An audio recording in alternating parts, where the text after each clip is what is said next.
ఒక ఆఫీసర్గా మీరు చేసిన పనిని సమర్థించకపోయినా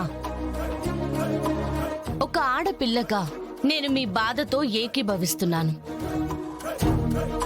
ఎందుకంటే ప్రస్తుత సమాజంలో ఇలాంటి చీడ పురుగులు అడుగడుగున పుట్టుకొస్తూనే ఉన్నారు. పురిటి బిడ్డ నుండి పండు ముసలిదాకా ఎవ్వర్నీ వదిలిపెట్టకుండా తమ పైశాచిక కోరికల్ని వాళ్ళ మీద తీర్చుకొని మానవ రూపంలో ఉన్న నరరూప రాక్షసుల్లా ప్రవర్తిస్తున్నారు.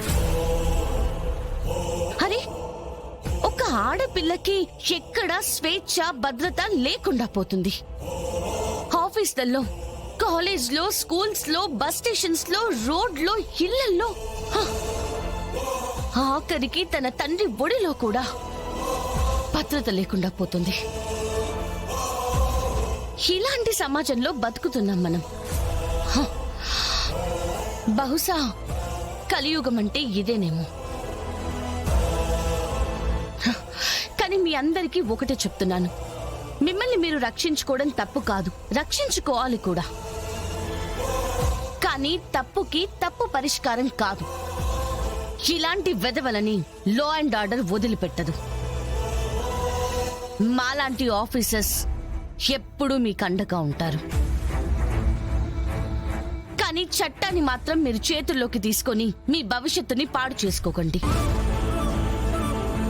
ఎందుకంటే తప్పు ఎవరు చేసినా తప్పే. న్యాయస్థానంలో తప్పు చేసింది ఎవరైనా సరే శిక్ష అనుభవించాల్సిందే. ఇదే మీకు ఫస్ట్ అండ్ లాస్ట్ వార్నింగ్. ఇలాంటివి నెక్స్ట్ రిపీట్ కాకూడదు. కేర్ఫుల్. మరి ఈ కేసుని ఎలా క్లోజ్ చేద్దాం జడి?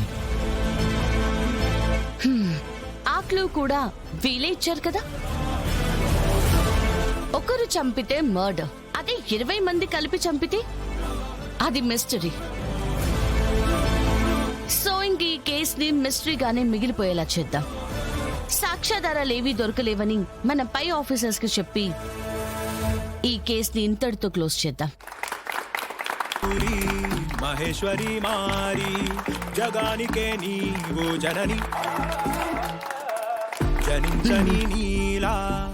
మీ అందరికీ ఎప్పుడు ఏ అవసరం వచ్చినా నాకు ఫోన్ చేయండి. నా నెంబర్ 99. అంశగా పుట్టిన స్త్రీకి సర్వం నీవే శర్వాణి. ఓకేనా? అమ్మవు నువ్వై అక్కున చేర్చి కాచే కళ్యాణి.